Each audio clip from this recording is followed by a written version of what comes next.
ನೋಡಿ ಈಗಾಗಲೇ ನಾನು ಹೇಳ್ತಾ ಇದ್ದೆ 30 ವರ್ಷ ದಾಟದ ನಂತರ ಮಕ್ಕಳಾಗಲಿಲ್ಲ ಅಂತ ಹೇಳಿ ಡಾಕ್ಟರ್ ಹತ್ರ ನಾವೇನಾದರೂ ಹೋಗಿ ಈ ಥರ ಆಗ್ತಾ ಇದೆ ನಂಗೆ ಮಕ್ಕಳಾಗ್ತಾ ಇಲ್ಲ ಅಂತ ಹೇಳಿದ್ರೆ ಅವ್ರನ್ನ ಕೂರಿಸ್ಬಿಟ್ಟು ಫಸ್ಟು ಅವ್ರಿಗೆ ಆಯಿತು IVF ಮುಖಾಂತರ ಮಕ್ಕಳು ಮಾಡ್ಕೊಳ್ಳಿ ಅನ್ನುವಂತಹ ಸಂದೇಶವನ್ನು ಡಾಕ್ಟರ್ಸ್ಗಳು ಕೊಡ್ತಾ ಇದ್ದಾರೆ ಅಲ್ಲೋ ಇಲ್ಲೋ ಅನ್ನುವಂತಹ ಗಂಭೀರ ಆರೋಪಗಳು ಕೂಡ ಕೇಳಿ ಬರ್ತಾ ಇದೆ. ಇದು ನಾನು ಹೇಳ್ತಾ ಇಲ್ಲ, ನನ್ನ ಆರೋಪಗಳು ಕೇಳಿ ಬಂದಂತಹ ಸಂದರ್ಭದಲ್ಲಿ ಕೇಳಿಸ್ಕೊಂಡಿದ್ದನ್ನು ನಾನು ಹೇಳ್ತಾ ಇದ್ದೀನಿ. ಮಂಜುನಾಥ್ ಸರ್ ಏನು ಹೇಳ್ತೀರಿ ಈ ವಿಚಾರಕ್ಕೆ ಸಂಬಂಧಪಟ್ಟಂತೆ? ನೋಡಿ, ಈಗ ಗಂಡು ಮಕ್ಕಳು ಮುಂದಿನ ಪೀಳಿಗೆಗೆ ಬೇಕಾ ಬೇಡವಾ ಅನ್ನೋ ಪ್ರಶ್ನೆ.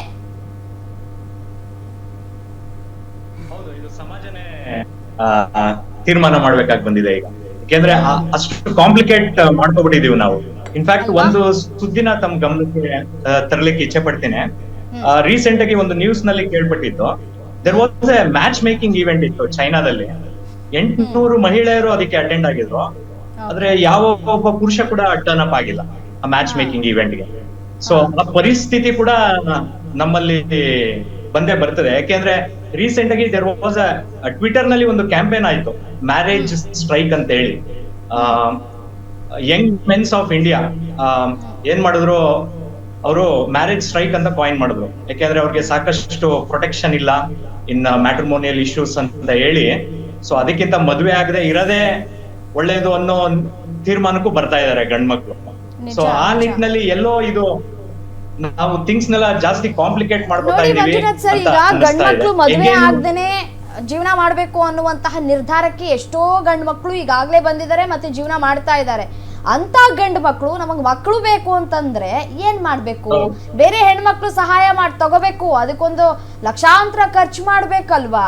ಆ ತರನು ಯೋಚನೆಗಳು ಬರುತ್ತೆ. ಹಂಗಂದ್ರೆ ಈಗ ನಮಗ್ ಗಂಡ್ ಮಕ್ಳಾಯ್ತು ಅಂತ ಅನ್ಕೊಳ್ಳಿ, ನಮ್ಮ ಮಕ್ಳಿಗೆ ನಾವು ಮದ್ವೆ ಮಾಡಲ್ಲ ಆಯ್ತಾ, ನಾನು ಯಾವುದೋ ಒಂದು ಹೆಣ್ಮಕ್ಳು ಸಹಾಯದಿಂದ ಈ ಒಂದು IVF ಮುಖಾಂತರದಿಂದ ಮಕ್ಕಳನ್ನ ಪಡ್ಕೊಳ್ತೀನಿ. ನಾವು ಏನ್ ಸಂದೇಶ ಕೊಡ್ತಾ ಇದೀವಿ? ಪೇರೆಂಟ್ಸ್ ಆಗಿ ನಾವು ಯಾವ ರೀತಿಯಾಗಿ ಹೆಜ್ಜೆಯನ್ನ ಮುಂದೆ ಇಡಬೇಕು ಅನ್ನೋದು ಪ್ರಶ್ನಾರ್ಥಕ. ಆತರ ಅನ್ಮ್ಯಾರಿಡ್ ಮತ್ತೆ ಸಿಂಗಲ್ ಪೇರೆಂಟಿಂಗ್ ಅಲ್ಲಿ ನಾವು ಇದಕ್ಕೆ ಅನುವು ಮಾಡಿಕೊಡೋದು ಎಲ್ಲೋ ಒಂದ್ ಕಡೆ ಏನಾಗ್ತದೆ, ಮುಂದೆ ನಾವ್ ಇದನ್ನ ಕಮರ್ಷಿಯಲೈಸ್ ಮಾಡ್ತಾ ಇದೀವ ಅನ್ನೋದು. ಇತ್ತೀಚಿನ ದಿನಗಳಲ್ಲಿ ನಾವು ನೋಡ್ತಾ ಇದೀವಿ. ಈಗ ನಾವು ಹಾಸ್ಪಿಟಲ್ಗೆ ಹೋಗಿ ಈ ತರ ನಮ್ಗೆ ನನ್ ಗಂಡಂಗೆ ಏನೋ ಸಮಸ್ಯೆ ಇದೆ ಅಥವಾ ಅವ್ನಿಗೆ ಏನೋ ಕಾಯಿಲೆ ಇದೆ, ಸೊ ನನಗೆ ಮಗು ಮಾಡ್ಕೋಬೇಕು ಅಂತ ಆಸೆ ಇದೆ ಅಂತ ಹೋಗಿ ಕುತ್ಕೊಂಡು ಕೇಳಿದಾಗ, ಮೇಡಮ್ EMI ಆಪ್ಷನ್ಸ್ ಇದೆ. ಈಗ ಕಾರು ಬೈಕ್ಗಳಿಗೆ ಯಾವ ರೀತಿಯಾಗಿ EMI ತಗೊಳ್ತೀವೋ ಅದೇ ರೀತಿಯಾಗಿ IVF ಮಕ್ಕಳು ಮಾಡ್ಕೊಳಕ್ಕೆ EMI ಆಪ್ಷನ್ಸ್ ಇದೆ ಮೇಡಮ್, ನೀವು ತಗೋಬಹುದು ಅಂತ ಹೇಳ್ತಾರೆ. ಅಷ್ಟರ ಮಟ್ಟಿಗೆ ಟೆಕ್ನಾಲಜಿ ಡೆವಲಪ್ ಆಗ್ಬಿಟ್ಟಿದೆ ನೋಡಿ, ಮಕ್ಕಳು ಮಾಡ್ಕೊಳಕ್ಕೂ EMI ಆಪ್ಷನ್ಸ್ ಬಂದ್ಬಿಟ್ಟಿದೆ. ಹೌದು, ನೋಡಿ, ಟೆಕ್ನಾಲಜಿ ಅಭಿವೃದ್ಧಿ ಆಗಿರೋದ್ರಲ್ಲಿ ತೊಂದರೆ ಏನು ಇಲ್ಲ. ಮತ್ತೆ ಇಂಟೆಂಡಿಂಗ್ ಕಪಲ್ಸ್ ಏನಿದ್ದಾರೆ, ಅವ್ರಿಗೆ ಏನಾದ್ರು ಇನ್ಫರ್ಟಿಲಿಟಿ ಪ್ರಾಬ್ಲಮ್ ಇದ್ರೆ ನೋಡಿ, ಬಂಜೆತನ ಅನ್ನೋದು ಬರೀ ಮಹಿಳೆಗಷ್ಟೇ ಅಲ್ಲ. ಇನ್ಫರ್ಟಿಲಿಟಿ ಅನ್ನೋದು ಪುರುಷರಿಗೂ ಕಾಡುತ್ತೆ, ಪುರುಷರಿಗೂ ಆಲೋಚನೆ ಇರುತ್ತೆ. ಮತ್ತೆ ಸಂಸ್ಕಾರ ಅನ್ನೋದು ಬರೀ ತಾಯಿಯಿಂದ ಅಷ್ಟೇ ಅಲ್ಲ, ತಂದೆಯಿಂದನೂ ಇನ್ಕಲ್ಕೇಟ್ ಆಗೋದು ಬಹಳಷ್ಟು ಇರುತ್ತೆ. ತಾಯಿಯಿಂದ ನೀವು ಸಹಾನುಭೂತಿ, ತಾಳ್ಮೆ ಎಲ್ಲ ಕಲ್ತ್ರೆ, ತಂದೆಯಿಂದ ಮುನ್ನುಗ್ಗೋ ಧೈರ್ಯ, ಆ ಪ್ರೊಟೆಕ್ಟ್ ಮಾಡೋ ನೇಚರು, ಅದನ್ನು ಎಲ್ಲ ಇನ್ಕಲ್ಕೇಟ್ ಮಾಡ್ಕೋತಾರೆ ಮಕ್ಕಳು.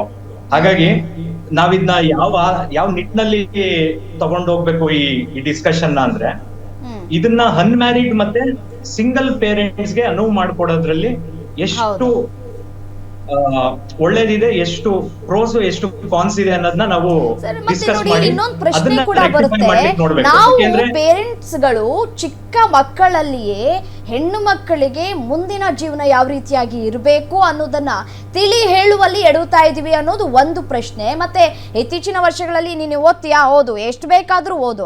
ಆಮೇಲೆ ಒತ್ತಡಗಳು ಹೆಣ್ಮಕ್ಳ ಮೇಲೂ ಕೂಡ ಹೆಚ್ಚಾಗ್ತಾ ಇದೆ, ಈ ಜವಾಬ್ದಾರಿಗಳು ಹೆಚ್ಚಾಗ್ತಾ ಇದೆ. ಸೊ ಹಾಗಾಗಿ ಮದುವೆ ಮಾಡ್ಕೊಳ್ಳೋದೇ ಬೇಡ ಅಂತ ಹೇಳಿ ನಿರ್ಲಕ್ಷ್ಯ ತೋರಿ ಈ ರೀತಿಯಾಗಿ ಹಾದಿ ಹಿಡ್ದಿರೋರು ಕೂಡ ಉಂಟು.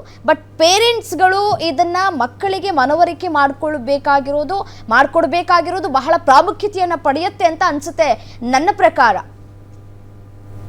ಹೌದು, ಇವತ್ತಿನ ಆಧುನಿಕ ಇದ್ರಲ್ಲಿ ಏನಾಗಿದೆ ಅಂದ್ರೆ, ಗಂಡು ಹೆಣ್ಣಿಗೆ ಸಮ, ಹೆಣ್ಣು ಗಂಡಿಗೆ ಸಮ ಅಂತ ಹೇಳಿ, ಇಟ್ಸ್ ನಥಿಂಗ್ ರಾಂಗ್. ಯಾರು ಹೆಚ್ಚಲ್ಲ, ಯಾರು ಕಡಿಮೆ ಅಲ್ಲ.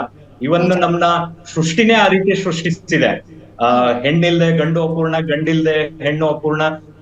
ಏನೋ ಒಂದು ಬರ್ತ್ ಆಗ್ಬೇಕು ಅಂದ್ರೆ ಗಂಡು ಹೆಣ್ಣು ಎರಡೂ ಬೇಕು ಅನ್ನೋದೇ ನಮ್ಮ ಸೃಷ್ಟಿಯ ಇದು ತತ್ವ ಬರ್ತದೆ. ಇಲ್ಲಾಂದ್ರೆ ನಾವು ಅರ್ಧನಾನೇಶ್ವರ ತತ್ವ ಅಲ್ಲಿ ಬರದೇ ಇಲ್ಲ. ಅದನ್ನ ಅಡಾಪ್ಟ್ ಮಾಡ್ಕೊಂಡಿರೋತಕ್ಕಂತ ಕಲ್ಚರ್ ನಮ್ದು. ಇವಾಗ ನಾವು ಎಲ್ಲವನ್ನು ಕಾನೂನಾತ್ಮಕವಾಗಿ ತಗೊಂಡ್ ಬಂದು ಯಾವ್ದು ಸಮಸ್ಯೆಗಳು ಮನೆ ಹಂತದಲ್ಲಿ ಬಗೆಹರಿಬೇಕಿತ್ತು, ಕಮ್ಯುನಿಟಿ ಲೆವೆಲ್ ಅಲ್ಲಿ ಬಗೆಹರಿಬೇಕಿತ್ತು, ಅದನ್ನ ನಾವು ನ್ಯಾಯಾಲಯದ ತೆಕ್ಕೆಗೆ ತಗೊಂಡೋಗಿ ತುಂಬಾ ಕಾಂಪ್ಲಿಕೇಟ್ ಮಾಡ್ಕೊಂಡಿದೀವಿ. ಅದೇ ನಿಟ್ಟಿನಲ್ಲಿ ಈ ಅಸಿಸ್ಟೆಡ್ ರಿಪ್ರೊಡಕ್ಟಿವ್ ಹಾಗಿದ್ರೆ ಟೆಕ್ನಾಲಜಿ ಕೂಡ ಕಾನೂನಾತ್ಮಕವಾಗಿಯೇ ಇದನ್ನ ಸರಿಪಡಿಸುವಂತಹ ಕೆಲಸಗಳಾಗಬೇಕು ಅಂತೀರಾ? ಟೆಕ್ನಾಲಜಿ ಅಷ್ಟು ಅಡ್ವಾನ್ಸ್ ಆಗಿದೆ, no doubt in that, we are not opposing that. ಆದರೆ ಅದನ್ನ ಯಾರಿಗೆ ಅವಕಾಶ ಮಾಡಿಕೊಡ್ಬೇಕು ಅನ್ನೋದು ನೋಡ್ಬೇಕು. ಬರೀ ವಿಮೆನ್ಗಷ್ಟೇ, ಅನ್ಮ್ಯಾರಿಡ್ ವಿಮೆನ್ಗಷ್ಟೇ ಕೊಡೋದು, ಈ ಕಡೆ LGBT ಇಲ್ಲ. ಇವಾಗ ಇನ್ನೊಂದು ನಿಮ್ಗೆ ಆಶ್ಚರ್ಯ ಆಗ್ಬೋದು, ಸೇಮ್ ಸೆಕ್ಸ್ ಕಪಲ್ಸ್ ಕೂಡ ಇದಾರೆ. ಅವರು ಇನ್ನೇನ್ they will appear before the court. ಅವ್ರು ಕೊಟ್ಟಾಗ ನಮ್ಗೇನಕ್ಕೆ ಕೊಡಲ್ಲ ಅಂತೇಳಿ. ಈ ಕಡೆ ಅನ್ಮ್ಯಾರಿಡ್ ಮೆನ್ಸ್ ಗೆ ಅವಕಾಶ ಇಲ್ಲ ಅಸಿಸ್ಟೆಡ್ ರಿಪ್ರೊಡಕ್ಟಿವ್ ಇದರಲ್ಲಿ. ಸೊ ಹಾಗಾಗಿ ನಾವು ಯಾವ ಕಡೆಗೆ ತಗೊಂಡು ಹೋಗ್ತಾ ಇದೀವಿ, ಈ ಪ್ರೋ ವಿಮೆನ್ಸ್ ಲಾಸ್ ಇಂದ ಆಗ್ಲೇ ನಾವು ಮ್ಯಾಟ್ರಿಮೋನಿಯಲ್ ಇಶ್ಯೂಸ್ ನ ಬರ್ಡನ್ ಮಾಡ್ಕೊಂಡು ಎಲ್ಲ ನಮ್ ಫ್ಯಾಮಿಲಿ ಕಲ್ಚರ್ ನ ಡೆಸ್ಟ್ರಾಯ್ ಮಾಡ್ಕೋತಾ ಇದೀವಿ.